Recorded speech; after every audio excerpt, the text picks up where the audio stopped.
মথুরবাবু বসে আছেন মায়ের পায়ের কাছে।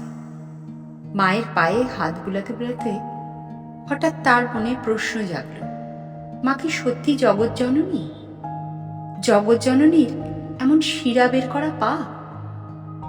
প্রশ্নটা মনে উদয় হলেও মুখে তিনি কিছুই বললেন না, চুপ করে রইলেন।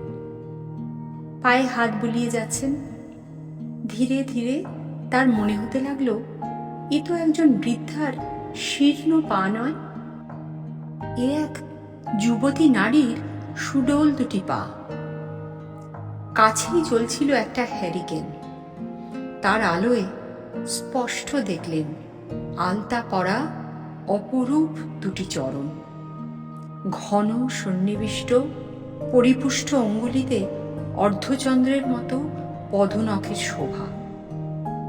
দুই চরণে সোনার নূপুর, নূপুরে খচিত রয়েছে মণিমুক্ত। এ কার পদসেবা করছি আমি? মনে হলো তার। বিস্ময়ে হতবাক হয়ে গেলেন তিনি। চরণ থেকে দৃষ্টি নিবদ্ধ করতে চেষ্টা করলেন মায়ের মুখের ওপর। তাকিয়ে দেখলেন স্বর্ণকান্তি, ত্রিনয়না, চতুর্ভুজা, নানা অলঙ্কারে শোভিতা জগদ্ধাত্রী মূর্তি।